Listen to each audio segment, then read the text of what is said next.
انسان کی تخلیق 3 لازم مٹی سے، پانی کی بوند سے یہ پیدا ہوا ہے۔ کس چیز پر یہ فخر کرتا ہے؟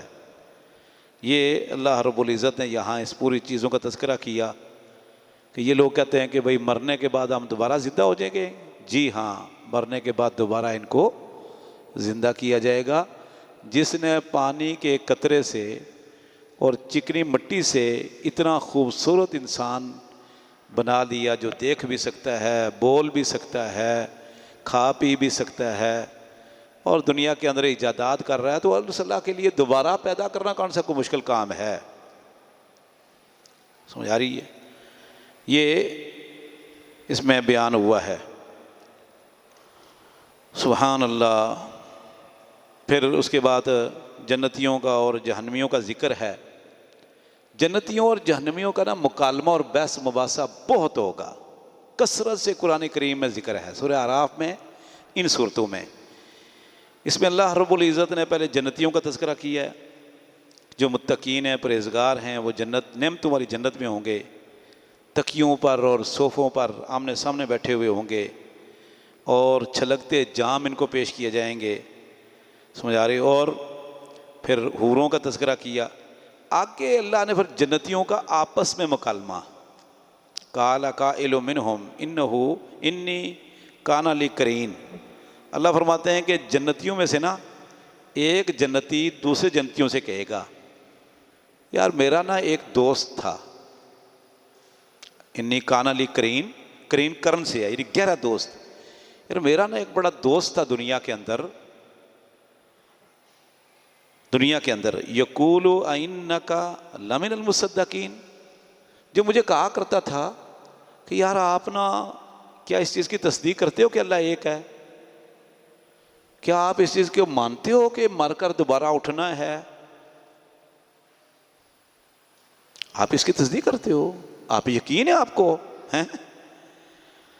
اللہ اکبر۔ اذا متنا وکنا ترابا وعظاما اینا لمدینون۔ یہ کیسے ہو سکتا ہے کہ جب ہم مر جائیں گے، مٹی ہو جائیں گے، ہڈیاں بوسیدہ ہو جائیں گی، تو کیا ہمیں بدلہ ملے گا؟ دوبارہ زندہ ہوں گے؟ ہمیں جزا اور سزا کا دن آئے گا؟ نہیں، یہ نہیں ہو سکتا، یہ نہیں ہو سکتا۔ وہ کیا کرتا تھا؟ مجھے کہا کرتا تھا۔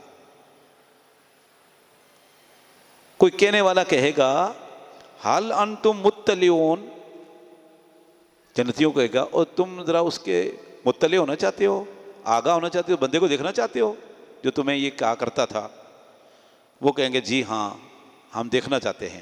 فطلع، جنت اوپر ہے، جہنم نیچے ہے، وہاں سے وہ جھانکیں گے۔ فطلع، طلوع، جھانکنا، جھانکیں گے۔ فرآہ فی سوال جحیم، اس اپنے دوست کو جہنم کے اندر دیکھ لے گا، دوست جہنم کے اندر دیکھ لے گا۔ قالا، اوپر سے دیکھ کر کہے گا اس کو مخاطب کر کے، جہنمی کو، دوست کو، تاللہ، اللہ کی قسم، ان کت لتردینی، قریب تھا کہ مجھے بھی بھٹکا دے، بہکا دیتا تو، کچھ تیری باتوں میں آنے لگ گیا تھا، میں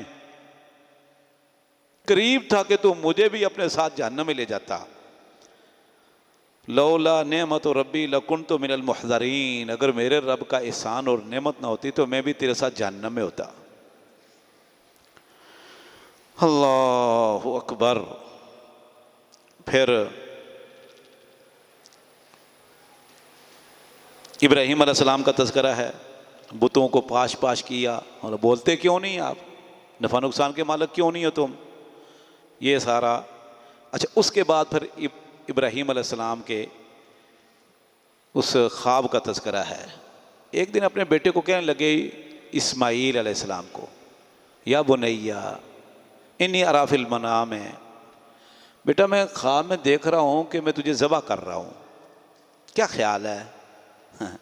بیٹا چھوٹا سا ہے، کہتے ہیں کہ میں خواب میں، یہ نہیں کہ اللہ نے مجھے کہا ہے، مجھے خواب دیکھا ہے کہ میں خواب میں تجھے ذبح کر رہا ہوں۔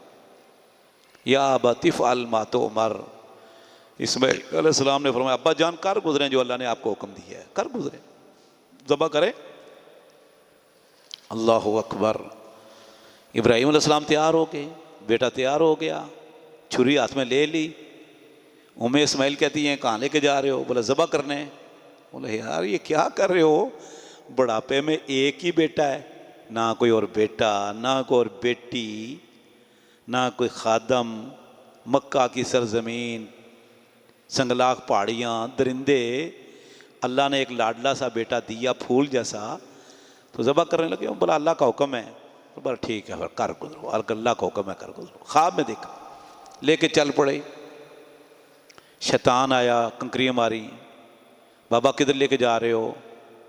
اللہ کو ہماری قربانی کا بھوکا ہے، اور کچھ کر لو۔ جیسے نہیں ہمارے لوگ کہتے یا ضروری قربانی کرنی ہے، کچھ اور کر لو، ضرور حج عمرے پہ پیسے لگانے ہیں، کچھ اور کر لو، ضرور صدقہ خیرات پہ پیسے لگانے ہیں، کچھ اور کر لو۔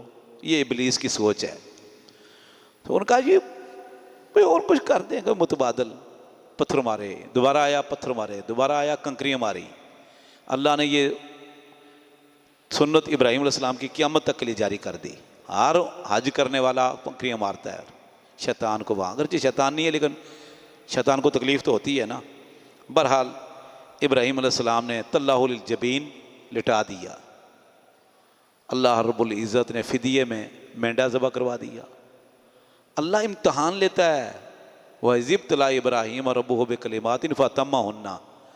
اللہ فرماتے ہیں اللہ نے ابراہیم کو بہت ابتلا، آزمائش میں مبتلا کیا، پاس ہو گئے۔ ہر آزمائش میں، ہر امتحان میں پاس، صبر کے ساتھ، ثبات کے ساتھ۔ تو یہ اللہ رب العزت نے واقعہ بیان کیا ہے، وَفَدَيْنَاهُ بِذِبْحٍ عَظِيمٍ۔ سبحان اللہ۔ اس کے بعد پھر کافی سارے نبیوں کا تذکرہ کیا اللہ رب العزت نے۔ سورہ صاد ہے، اس میں بھی ابتدا میں تقریباً قرآن کریم کا تذکرہ ہوتا ہے اکثر صورتوں میں ان میں، اور اس کے بعد پھر توحید کا ذکر ہے، توحید کا ذکر ہے۔ ایک بڑی تعجب کی بات ان کافروں کو لگتی تھی، کیا اجعل الآلہۃ الہا واحدا ان ھذا لشیء عجاب۔ یہ کیسے ہو سکتا ہے کہ اجعل الآلہۃ الہا واحدا، کہ یہ محمد صلی اللہ علیہ وسلم کہتے ہیں کہ صرف ایک معبود ہے، اتنا بڑا جہان ہے، اتنی بڑی کائنات ہے، سمندر کی مخلوق ہے، انسان ہیں، جن ہیں، حیوانات ہیں، چرند ہیں، پرند ہیں، سب کو روزی دینی ہے، سب کے مسائل حل کرنے ہیں، سب کی پکار سننی ہے، ہاں جی، تو ایک ہی اللہ، بس اسی کی عبادت کرے۔ ان ھذا لشیء عجاب، یہ بڑی تعجب کی بات ہے یار، کہ صرف عبادت ایک کی۔ یہ کافروں کو برداشت نہیں تھا، یہ چیز برداشت نہیں تھی کہ یار صرف ایک اللہ، ایک معبود، صرف اسی کی عبادت کریں۔ ان ھذا لشیء عجاب، یہ بڑی تعجب کی بات ہے۔ تو آگے اللہ رب العزت نے پھر ساری وہ دلیلیں دی ہیں، سبحان اللہ۔ ام عندہم خزائن رحمت ربک العزیز الوہاب، فرمایا اے عزیز الوہاب جو غالب ہے اور دینے والا ہے، خزانے ان کے پاس ہے؟ خزانے تو اس اللہ کے پاس ہے۔ اچھا، ام لہم ملک السماوات والارض وما بینہما، کوئی آسمانوں اور زمین کی ان کے پاس کوئی ملکیت ہے، کوئی کنٹرول ہے؟ یا جو زمین کا آسمان کے بیچ میں ہے اس کا کوئی ملک کو کنٹرول ان کے پاس ہے، کوئی اختیار ہے؟ نہیں، یہ جھوٹ ہے سارا۔ پھر آگے انبیاء کا ذکر کیا ہے کہ ان نوح علیہ السلام، موسیٰ علیہ السلام، عیسیٰ علیہ السلام، قوم سمود، قوم لوط، اصحاب الایکہ، اولئک الاحزاب، یہ سب انہوں نے اپنی قوم کو دعوت دی۔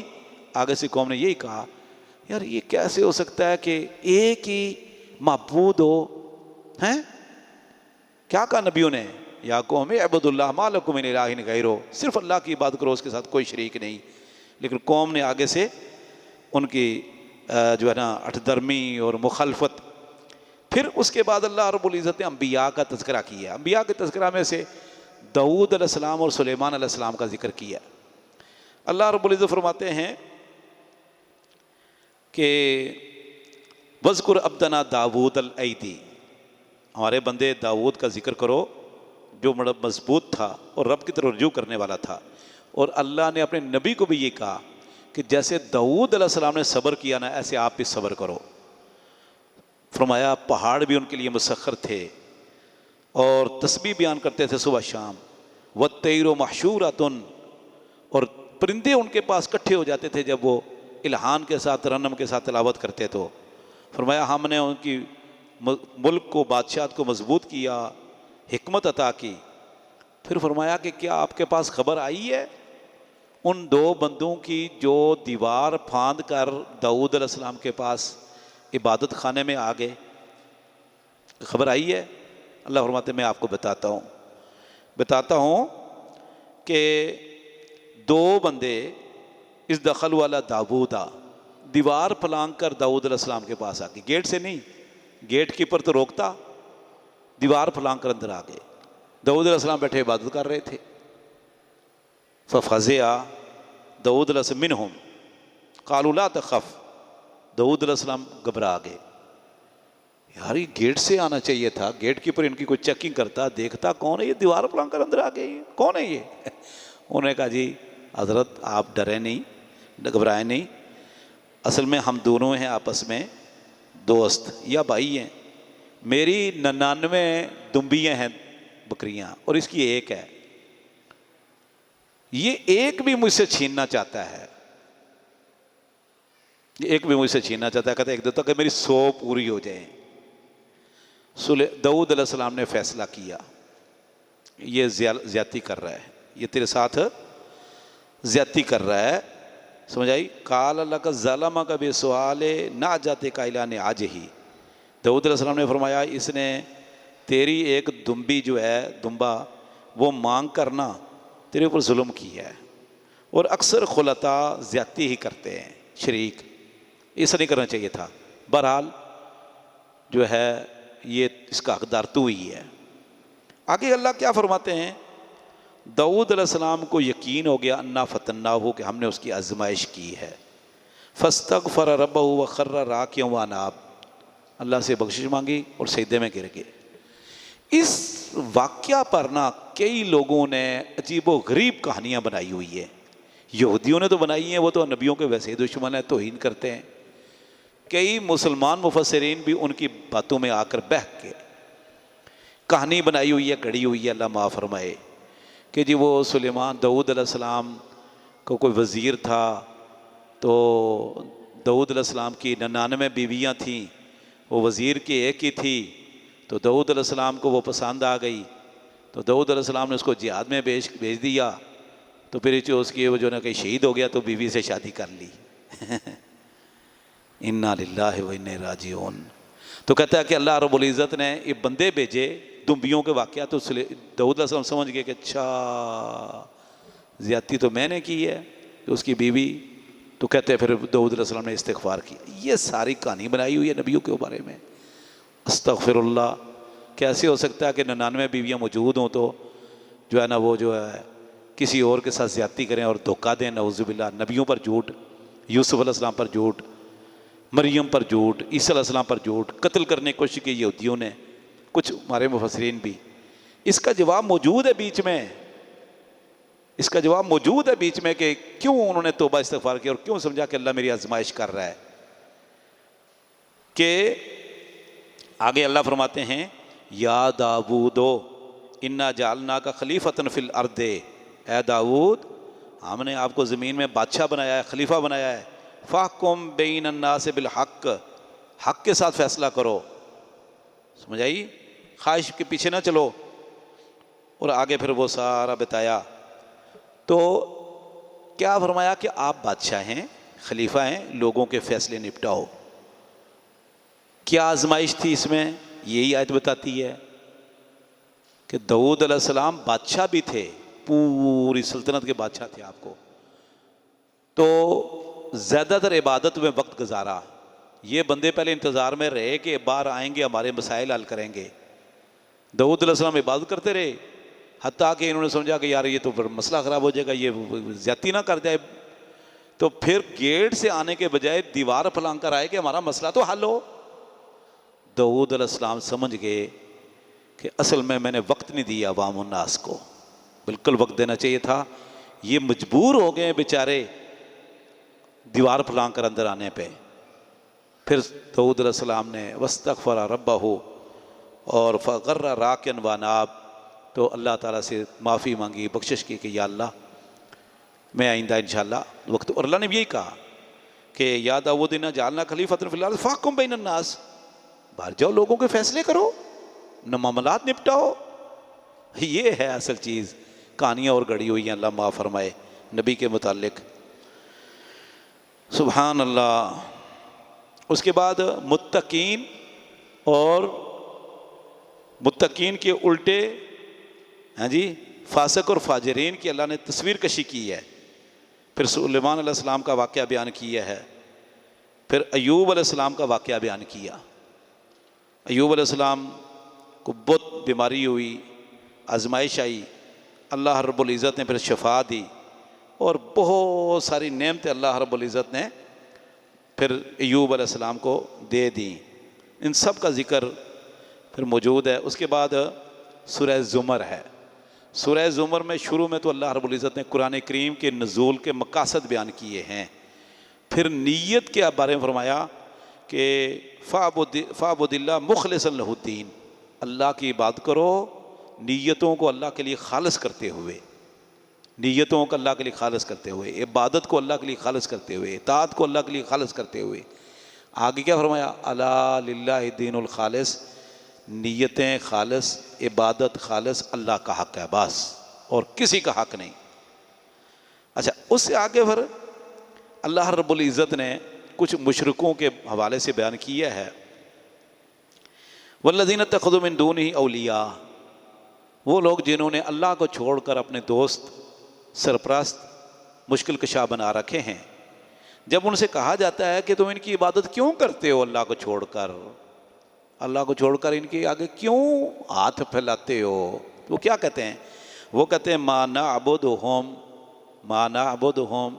الا لیقربونا الی اللہ زلفا، ہم ان مشکل کشاؤں کی اور جھوٹے معبودوں کی، ہاتھوں سے بنائے ہوئے مردہ، زندہ، سورج، چاند، ستارے، ہیں جی، یہ جو مشکل کشا ہیں اللہ کے علاوہ معبود ہیں، ہم اس لیے ان کی عبادت کرتے ہیں، ان کو پکارتے ہیں، ان سے استغاثہ کرتے ہیں، لیقربونا الی اللہ زلفا، تاکہ ہمیں اللہ کے قریب کر دیں، یعنی یہ ہمارے وسیلے ہیں، یہ ہمارے وسیلے ہیں، درمیان میں وسیلے ہیں، ہم بڑے گنہگار ہیں، ہم بڑے پاپی ہیں، ہم تو یہ بزرگ ہیں، پہنچی ہوئی ہستیاں ہیں، لیقربونا الی اللہ زلفا، یہ ہمیں اللہ کے قریب کر دیتے ہیں، اس لیے ہم ان کی عبادت کرتے ہیں، ہیں جی، ہمارے ان کے آگے، ان کی اللہ کے آگے۔ واہ بھائی واہ، آج بھی یہی کہتے ہیں نا کچھ لوگ، سبحان اللہ۔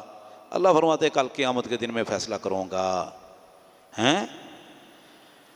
اس کے آگے پھر اللہ نے وہ فرمایا کہ اللہ تعالیٰ نے وہ ہے جس نے آسمانوں کو پیدا کیا، زمین کو برحق پیدا کیا، وہ جس نے اتنا بڑا آسمان اور زمین پیدا کر لیا، یکبر اللیل، ہاں جی، علی النہار و یکبر النہار علی اللیل، رات کو دن پر، دن کو رات پر لپیٹ لیتا ہے، اور اس نے سورج چاند ساروں کو مسخر کر لیا ہے، اور اس نے ایک جان سے انسان کو پیدا کیا ہے، پھر اسے اس کی بیوی کو پیدا کیا ہے، پھر جانور پیدا کیے ہیں، پھر یخلقکم فی بطون امہاتکم، پھر اللہ تعالیٰ تمہیں تمہاری ماؤں کے شکم میں پیدا کرتا ہے، خلقن بعد خلقن، کئی مراحل ہیں، کئی دور ہیں، فی ظلمات ثلاث، 3 اندھیروں میں۔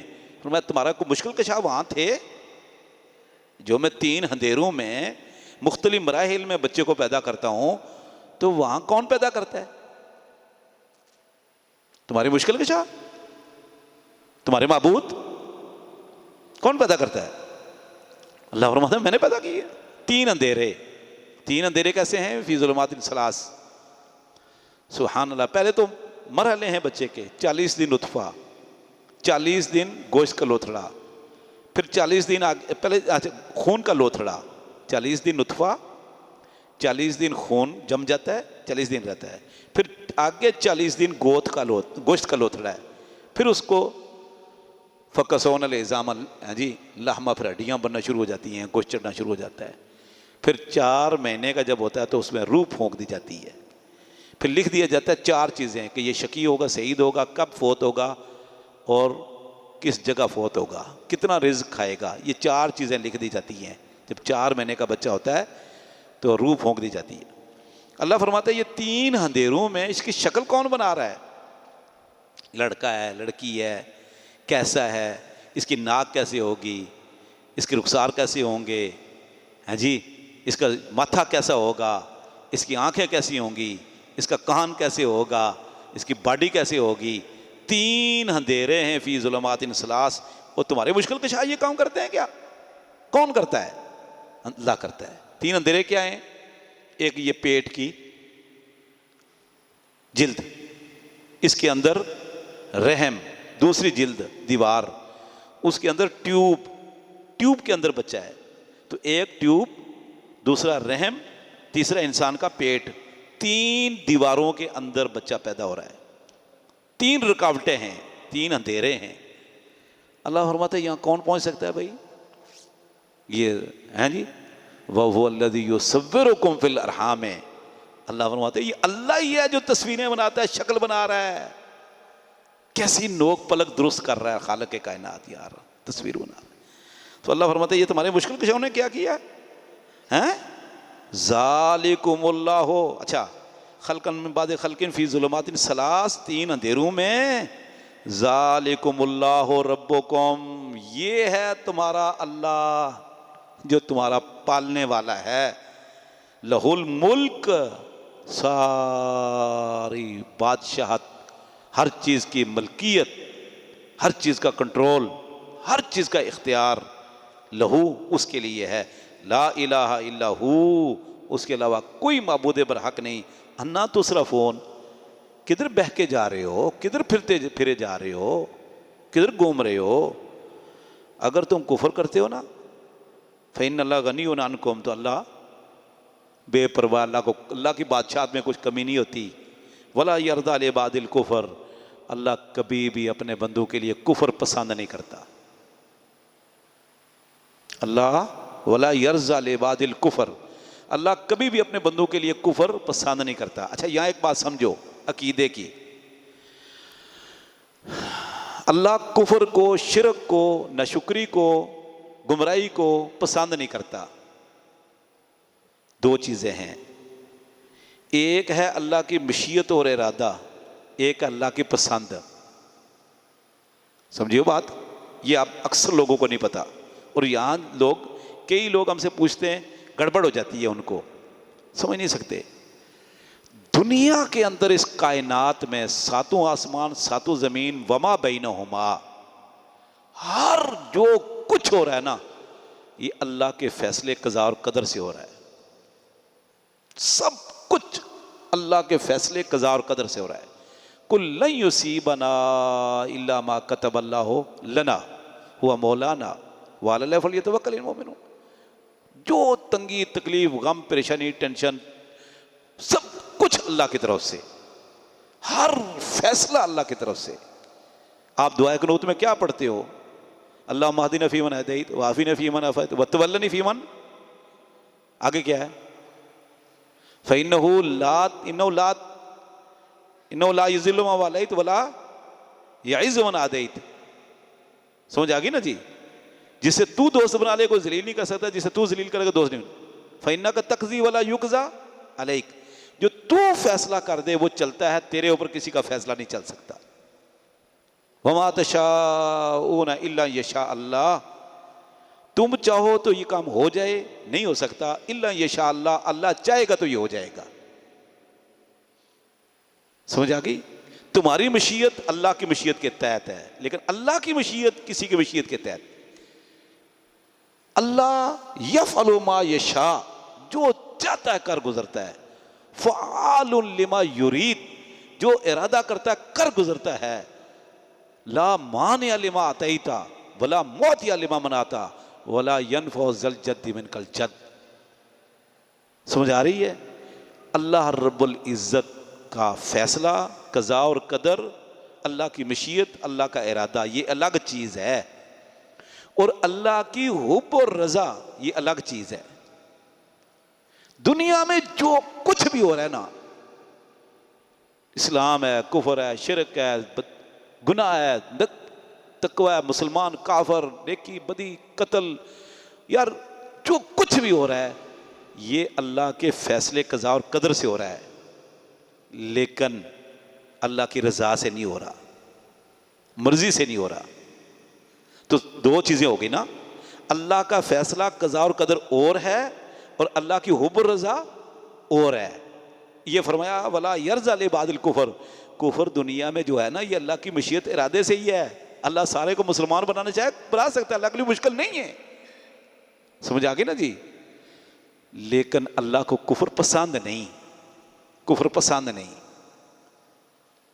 تو جو ہم جو کہتے ہیں نا کہ فلاں صاحب فوت ہو گئے، کہتے ہیں اللہ کی قضاء اور قدر سے فوت ہو گئے، یہ ٹھیک ہے، لیکن کچھ لوگ کہتے ہیں اعلان کرتے ہوئے کہ اللہ کی رضا سے فلاں کا انتقال ہو گیا، یہ درست نہیں۔ اللہ کی رضا اور ہے، اللہ کی قضاء اور ہے، قضاء اور ہے، رضا اور ہے، سمجھ آ رہی نہیں آ رہی؟ تو یہ فرق کرو۔ سورہ حجرات آگے آ رہی ہے نا، حبب الیکم الایمان ولکن اللہ حبب الیکم الایمان وزینہ فی قلوبکم، اللہ کو ایمان بڑا محبوب ہے، اور اللہ نے یہ ایمان آپ کے سینے میں مزین کر دیا ہے، خوشنما بنا دی ہے، اس کی محبت پیدا کر دی ہے۔ وَكَرَّهَ إِلَيْكُمُ الْكُفْرَ وَالْفُسُوقَ وَالْعِصْيَانَ، اور اللہ کو کفر، فسق و فجور اور نافرمانی مکروہ ہے، ناپسند ہے، لیکن ہے اللہ کے فیصلے سے، ہے اللہ کے فیصلے سے۔ کوئی چیز دنیا میں اللہ کی قضاء اور قدر اور اللہ کے فیصلے سے خارج نہیں۔ لیکن یہ ہم کہیں کہ ہر چیز اللہ پسند کرتا نہیں، اللہ کو یحب المحسنین، یحب المتقین، ہے نا، ہے، لیکن کیا ہے، لا یحب الفاسقین، ہے نا۔ تو ثابت ہوا کہ قضاء قدر اور ہے اور اللہ کی محبت اور رضا اور ہے۔ تو یہ کہنا چاہیے کہ فلاں صاحب اللہ کی قضاء اور قدر سے فوت ہو گئے، یہ نہیں کہنا چاہیے کہ اللہ کی رضا سے انتقال کر گئے۔ ہاں جی، تو فرمایا ولا یرضى لبعض الکفر، کفر اللہ کی، کفر دنیا میں اللہ کے فیصلے سے ہو رہا ہے، قضاء اور قدر ہے، مشیت ارادہ ہے، لیکن اللہ کو پسند نہیں، پسند ایمان ہے۔ حبب الیکم الایمان وزینہ فی قلوبکم وکرہ الیکم۔ تو بہرحال سورہ زمر میں نا بہت ساری چیزیں، ایک جگہ آ کے اللہ نے آیت نمبر 18 میں 17 میں بیان کر دیا، فرمایا الذین یستمعون القول فیتبعون احسنہ اولئک الذین ہداہم اللہ واولئک هم اولو الالباب، جو لوگ سب کی باتیں سنتے ہیں، سب کی باتیں سنتے ہیں، یتبعون احسنہ، لیکن سب سے اچھی بات لے لیتے ہیں۔ الذین یستمعون القول، سب کے قول سنتے ہیں، سب کی باتیں سنتے ہیں، سب کی تقریریں سنتے ہیں، فیتبعون احسنہ، لیکن جو سب سے اچھی بات ہے اس کی پیروی کرتے ہیں، اس کو لے لیتے ہیں، اس پر عمل کرتے ہیں۔ تو اچھی بات کیا ہوگی؟ اللہ اور اس کے رسول کی بات سب سے اچھی ہے، قرآن جس کی بات سب سے اچھی ہے، سمجھ آ رہی ہے؟ تو جس کی دلیل ہوتی ہے اس کو لے لیتے ہیں، باقی کو چھوڑ دیتے ہیں۔ یہ ہے تحقیق۔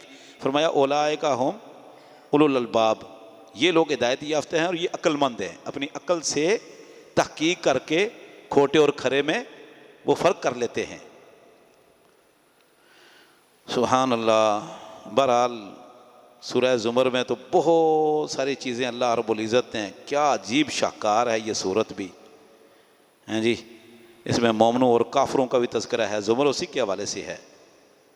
آگے ایک جگہ فرمایا میرے بندوں سے کہہ دو جن سے اب زیادتیاں ہو گئی، ناانصافیاں ہو گئی، گناہ ہو گئے، اللہ کی رحمت سے مایوس نہ ہوں۔ ان اللہ یغفر الذنوب جمیعا، اللہ سارے گناہوں پر کو بخشنے پر قادر ہے، یک جنب سارے گناہ بخش سکتا اللہ، صغیرہ کبیرہ ظاہری خفی، ہیں جی۔ سبحان اللہ، یہ اللہ کے رب العزت نے وعدہ کیا ہے انسانوں کے ساتھ۔ اللہ تعالیٰ دین کو سمجھنے، اس پر عمل کرنے کی توفیق عطا فرمائے۔ جزاکم اللہ۔